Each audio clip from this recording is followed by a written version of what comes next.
네, 오늘 함께 나누실 하나님 말씀은 신약성경 요한복음 21장 1절에서 7절까지 말씀입니다.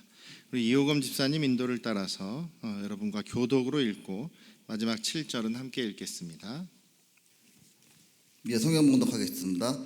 그 후에 예수께서 디베라호스에서 또 제자들에게 자기를 나타내셨으니 나타내신 일은 이러하니라. 시몬 베드로와 디두모라 하는 도마와 갈릴리 가나 사람 나다나엘과 세베대의 아들들과 또 다른 제자 둘이 함께 있더니 시몬 베드로가 나는 물고기를 잡으러 가겠노라 하니 그들이 우리도 함께 가겠다 하고 나가서 배를 올랐으나 그날 밤에 아무것도 잡지 못하였더니 날이 새어갈 때에 예수께서 바닷가에 서셨으나 제자들이 예수이신 줄 알지 못하는지라.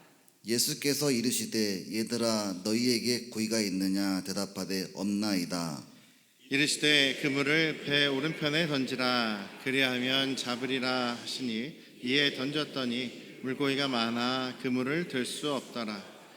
예수께서 사랑하시는 그 제자가 베드로에게 이르되 주님이시라 하니 시몬 베드로가 벗고 있다가 주님이라 하는 말을 듣고 겉옷을 두른 후에 바다로 뛰어내리더라. 아멘. 할렐루야. 우리 아버지 하나님의 크신 그 은혜와 그 크신 사랑이 또 여러분과 여러분 가정에 충만하시기를 주님의 이름으로 축원합니다. 우리 어떤 통계를 보니까요, 우리나라의 그 결혼한 가정 중에서 이혼한 가정이 굉장히 많다 그러죠. 한 거의 50%의 절반 가까이에 육박하는 그런 퍼센트라고 합니다. 또 결혼 생활을 하고 있는 분들 중에서도 그냥 마지못해서 그냥 함께 살고 있는 그런 가정들이 한 또 그 절반, 나머지 절반 중에서 한 30% 정도 된다 그래요. 그러니까 전체를 100%로 따지면 가정들, 부부 관계가 100%라고 하면 한 80%는 벌써 이혼을 했거나 아니면 마음은 떠나 있는데 그냥 몸만 같은 그 공간에서 살고 있는, 한마디로 행복하지 못한 그런 삶을 살고 있다라는 얘기가 있습니다. 여러분들은 어떠십니까? 여러분들은 할 수 없이 몸만 같이 살아가고 계신 그런 부부, 그런 가족입니까? 아니면 정말 우리 남편 없으면 못 산다, 또 혹시 아내 없으면 못 산다, 그래서 막 오늘도 너무나 사랑스럽고 또 정으로 산다, 뭐 그래도 괜찮습니다. 서로 맞춰가면서 산다라는 그런 가정이신 편이십니까? 만약에 여러분들이 여전히 행복한 가정을 만들어가고 혹은 또 유지하고 계시다면 여러분들은 20% 안에 들어가시는 가정이다라고 볼 수 있죠. 뭐 때로는 그 같이 살아가는 것이 지옥 같은 그런 환경이라서 서로 뭐 성격이 안 맞는다, 뭐가 안 맞는다 이런 얘기 많이 하지 않습니까? 안 맞는 상황에서 그냥 죽지 못해 사는 것도 우리에게 뭐 행복은 아닌 것이죠. 대부분 근데 문제를 보면 결혼하기 전과 결혼한 후의 삶이 달라져야 되는 것이죠. 이제 결혼하기 전에는 각자 자기의 집, 자기의 원 가족에서 살았습니다. 자녀로서, 아들로서, 딸로서 살았죠. 또 요즘 같은 경우는 그 집에 한 집에 뭐 한 명 정도밖에 낳지 않기 때문에 한 명을 이제 부부와의 사랑, 부모의 사랑 속에서 또 뭐 친정의 사랑 속에서 관심 속에서 이렇게 곱게 자라나지 않습니까? 그런데 결혼하고는 완전히 다른 그 곱게 살아온 두 사람이 만나서 결혼을 해서 함께 살아가는데 서로에 대한 배려나 서로에게 맞춰주는 것 없이 그냥 결혼하기 전에 자기의 생각, 자기의 태도, 또 자기가 하고 싶은 대로 그냥 살아가는 거예요. 결혼은 했지만 그냥 몸만 같이 사는 것일 뿐 그냥 자기 하고 싶은 대로 살아가는 그것이 문제가 되는 것이죠. 그러면 이제 싸움이 나고 갈등이 일어나고 그러다가 당신하고는 못 살겠다 이렇게 되는 건 아니겠습니까? 서로 자기가 좋은 대로 자기에게 맞춰져 있다면, 내가 말하는 게 다 옳다, 내가 살아온 게 옳다, 내가 하는 방식이 옳다라는 그런 자기중심적인 모습으로 살아간다면 그 가정은 부딪힐 수밖에 없고 불행할 수밖에 없는 것 아닌가 싶습니다. 교회도 마찬가지죠. 교회 안에서도 또 우리의 신앙생활 안에서도 내가 예수님을 믿습니다. 내가 예수님을 나의 주님으로 영접했습니다. 내가 예수님을 나의 구주로, 나의 주인으로 맞아들였습니다.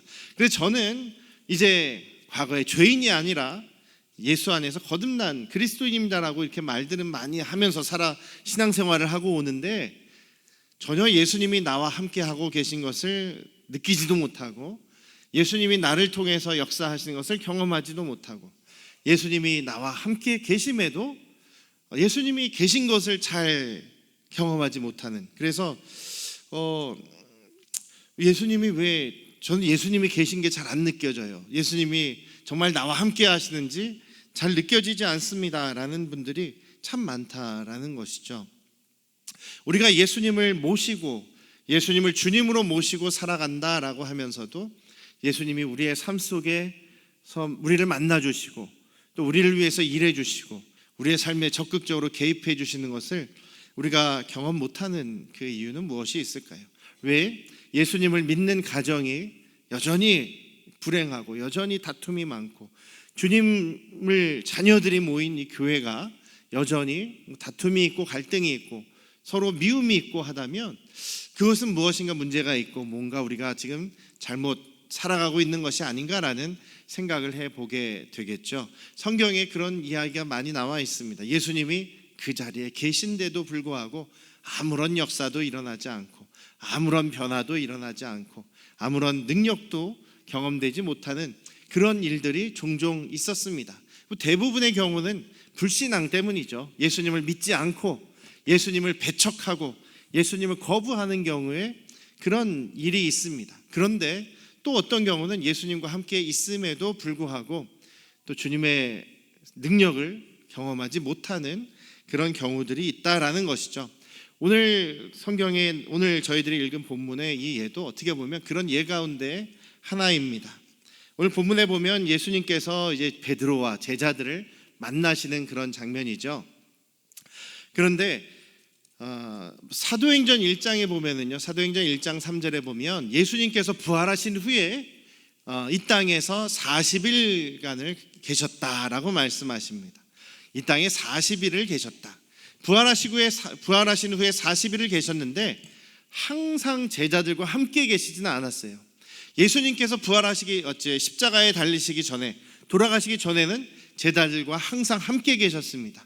함께 주무시고 함께 식사하고 함께 전도를 하고 이런 활동들을, 사역들을 다 같이 하셨는데, 예수님께서 부활하신 후에는 40일간 이 땅에 계셨지만 제자들과 함께 계속 계셨던 것이 아니었습니다. 오늘 말씀에서도요, 21장 14절에 보면 이것은 예수께서 죽은 자 가운데서 살아나신 후에 세 번째로 제자들에게 나타나신 것이다 라고 되어 있죠. 그래서 예수님께서 부활하시고 나서 제자들을 만나셨습니다. 예루살렘에서 제자들을 2번 만나셨고, 오늘 말씀은 갈릴리에서 예수님을 만나신 것으로 되어 있어요. 그런데 이 요한복음 마지막 부분은 제자들에게 예수님께서 또 마지막 당부의 말씀, 지상명령과 같은 말씀을 하시는 것이죠. 마태복음에서도 보면 마지막 부분에 예수님께서 제자들에게 마지막 당부, 지상명령을 하시는 말씀으로 기록되어 있습니다. 마가복음도 마찬가지죠. 그런데 지금 여기에 장소는 예루살렘이 아니라 갈릴리였다라는 것입니다. 예수님께서 또 승천하실 때에는 예루살렘 앞에 감람산에서 또 승천을 하십니다.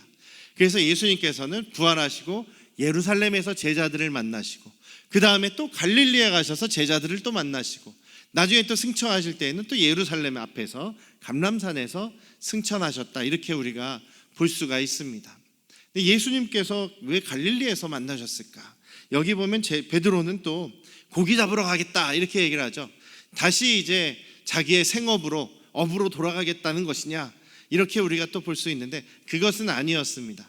마태복음에 보면 자세히 나와 있는데 한 3번 정도를 예수님께서 돌아가시기 전에 이제 제자들에게도 내가 죽을 것이다, 이제 예루살렘에 올라가면 내가 죽임을 당할 것이다, 그런데 내가 다시 살아날 것이다, 그러면 너희보다 먼저 갈릴리로 가 있을 것이다 라는, 갈릴리에서 나를 만날 것이다 라는 말씀을 하십니다.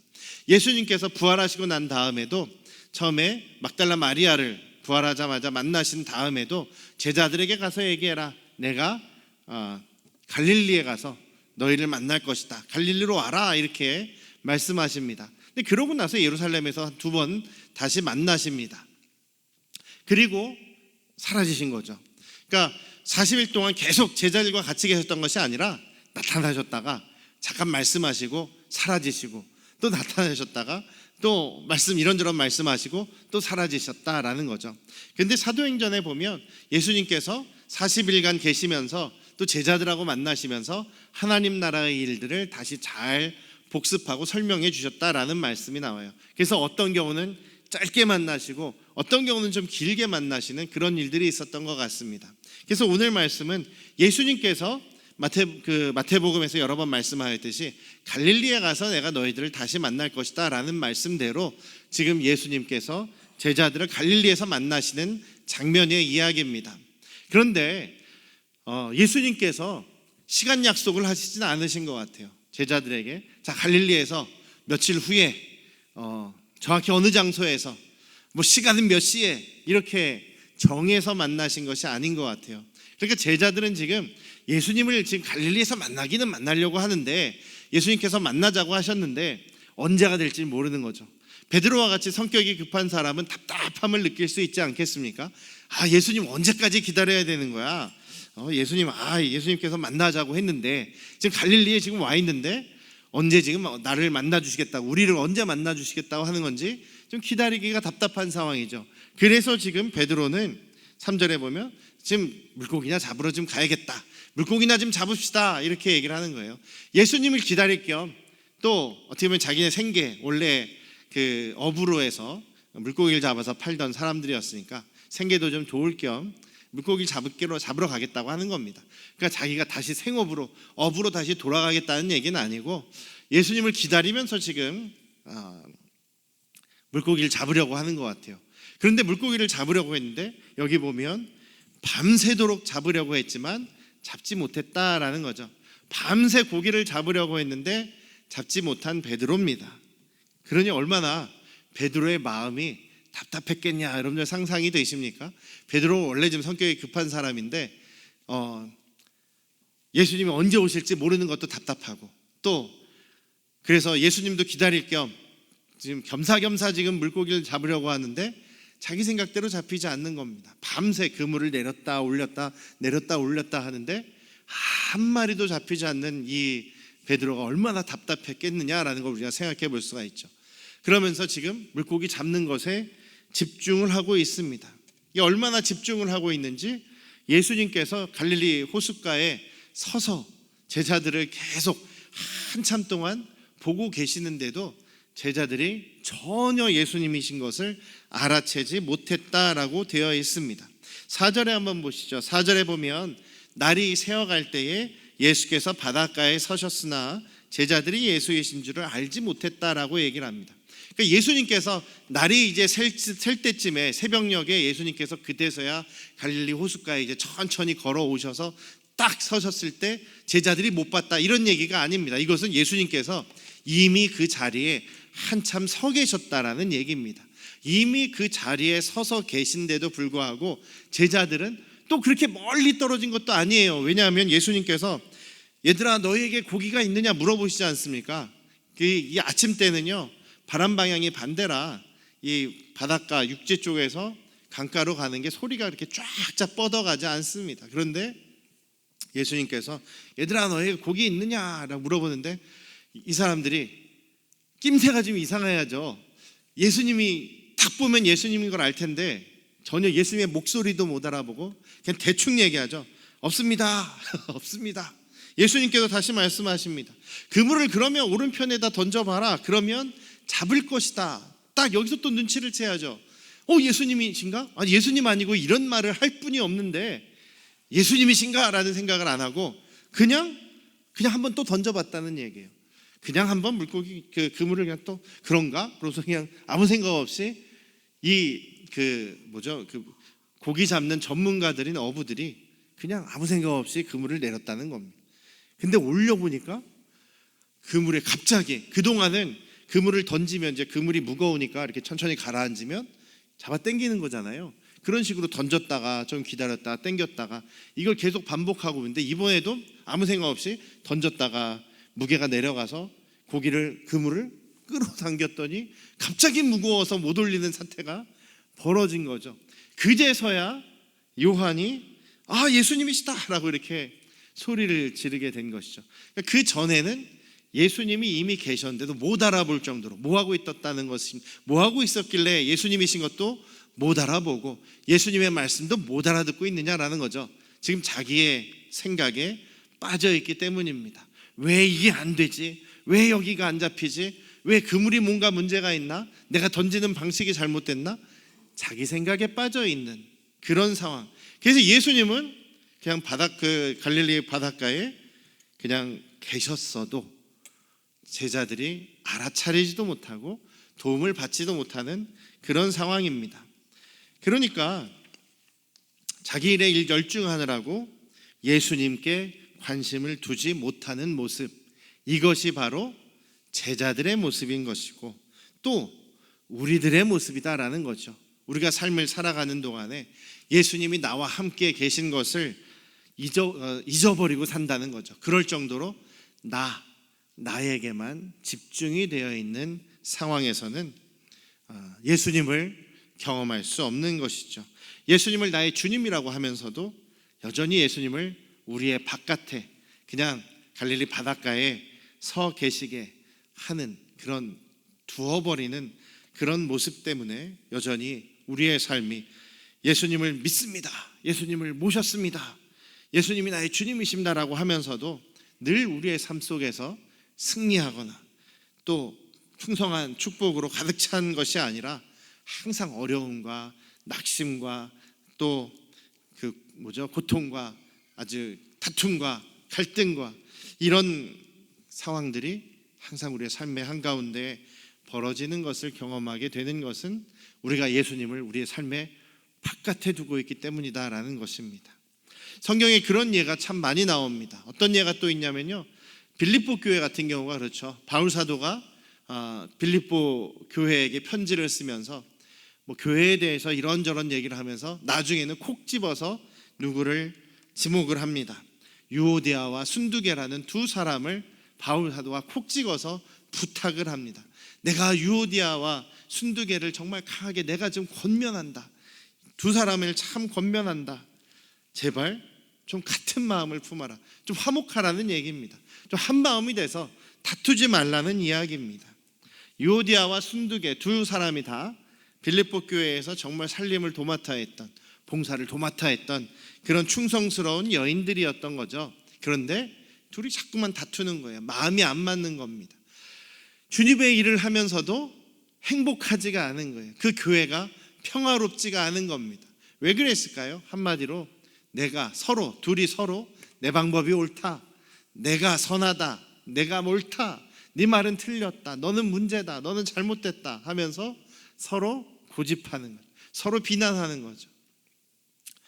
그것이 예수님의 그 계명 안에서의 문제가 아니라 그냥 내 생각, 내 삶의 방법, 내가 지금까지 살아온 그 삶의 경험, 거기에서 나온 것으로 인해서 다른 사람을 판단하는 것이죠.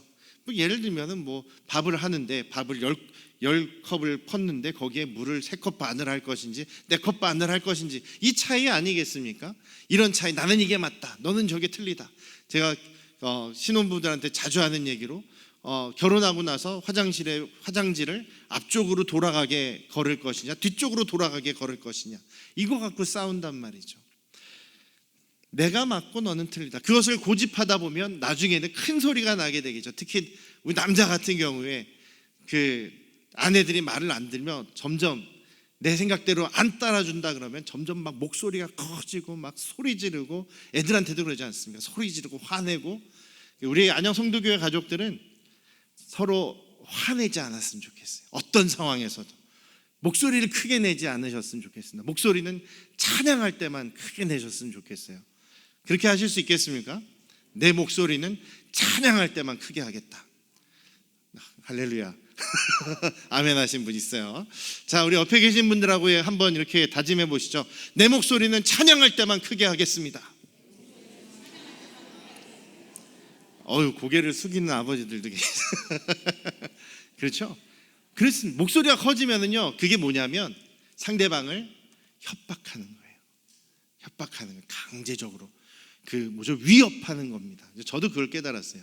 제가 제 소리를 들어보니까, 곰곰이 돌아보니까 우리 아내를, 우리 자녀들을 협박하고 위협하고 강압하고 있더라고요. 목소리가 크니까요. 목소리가 크면은 상대방이 듣기 어떻습니까? 무섭잖아요. 겁을 주는 거거든요. 내 목소리, 내가 이렇게 겁을 주는데 안 들어. 때리지만 않았다 뿐이지 목소리 크기로도 사람들과 다툴 수 있다라는 것입니다. 유오디아 순두개가 그런 것이죠. 내 방식이 옳으면 예수님도 예수님도 좀 옆에 지켜봐 주세요. 제가 맞아요. 예수님을 이겨버리려고 하는 분들의 모습이라는 거죠. 아무리 좋은 마음으로, 아무리 좋은 의도로 주님을 섬긴다고 해도 하나님 나라의 열매가 없는 것이죠. 사사기에 이런 말이 자주 나오지 않습니까? 그때에 이스라엘에 왕이 없으므로 사람들이 각각 자기 소견에 옳은 대로 행했다. 무슨 얘기입니까? 그때 왜 왕이 없습니까? 이스라엘에 하나님이 왕이셨습니다. 하나님이 직접 사사들을 통해서 다스리던 때가 사사시대입니다. 그런데 여기에는 왕이 없다는 거예요. 눈에 보이는 인간의 왕, 이방 나라들처럼 눈에 보이는 인간 왕이 없다고 자기 마음대로 살아간다. 자기가 내 마음대로, 내가 옳다고 생각하는 대로 살아가는 시대, 아주 암흑시대죠. 죄가 가득했던 시대, 그 시대가 바로 사사시대 아니었겠습니까? 우리가 그렇다는 얘기입니다. 우리도 그렇게 살아갈 수 있다는 거죠. 예수님 믿습니다. 예수님이 나의 주님이십니다. 말은 하지만 내 마음대로. 예수님 잠깐 좀 구석에 계시고요. 제가 주인입니다. 내 마음대로 하겠습니다. 내가 옳습니다라고 하는 것이, 우리가 살아가면서도 예수님이 나와 함께 하시고 예수님이 나를 위해서 일하시고 능력을 발휘하시는 것을 경험하지 못하는 이유는 바로 그것이라는 이야기죠. 사랑하는 우리 안양 성도교회 가족 여러분, 우리는 예수로 사는 삶을 살아가는 사람들입니다. 우리는 이미 과거의 죄는, 과거의 생명은 예수님과 함께 십자가에 못 박은 사람들입니다. 나는 이미 죽은 사람들입니다. 나의 과거의 죄성은 이미 십자가에 못 박은 죽은 사람들입니다. 그러면서 이제는 예수님이 사시는 새로운 생명으로, 새로운 피조물로 살아가는 사람들 아닙니까? 그렇다고 한다면 생각이 변해야 되겠죠. 내 생각이 아니라 예수님의 생각으로, 예수님이시라면 여기서 뭐라고 생각을 하시고 뭐라고 말하시고 뭐라고 행동하실까라는 것을 생각하며 살아간다면 우리는 정말 주님과 함께 동행하고 우리의 삶 속에서 예수님을 경험하는 그런 믿음의 삶을 살아가실 줄 믿습니다. 나의 자아, 나의 생각, 나 중심, 내가 옳다라는 것을 주님의 십자가 앞에 내려놓고, 그렇지만 물론 우리가 옳은 것, 잘못된 것, 그 다음에 진리와 진리가 아닌 것을 분별해야 되겠죠. 분별하는 것과 비난하고 또 판단하는 것과는 다릅니다. 기준이 예수님께 있다라는 것, 주님의 말씀에 있다라는 것을 우리 잊지 않고 살아가시는 우리 안양 성도교회 되시기를 주님의 이름으로 축원합니다. 기도하시겠습니다. 아버지 하나님, 저희는 이미 죽은 사람들입니다. 우리의 죄성은, 우리의 과거는, 내 마음대로 살려고 했던 그 원죄를 가졌던 우리의 모습은 이미 십자가에서 죽었음을 고백합니다. 우리가 예수로 인해서 다시 살아났으니 우리 안에 바울 사도의 고백처럼 예수님이 내 안에서 사시는 것이다. 내가 예수님을 위해서 산다. 내가 예수님의 말씀대로 산다라는 그 마음으로 주님 주시는 행복을 누리며 살아가는 우리 안양 성도교회 가족들 되게 하시옵소서. 우리 안양 성도교회 모든 가족들은 주님 안에서 다 행복을 누리며 주님 안에서 기쁨을 누리며 살아가도록 성령께서 역사하여 주시옵소서. 예수님의 이름으로 기도드렸사옵나이다. 아멘.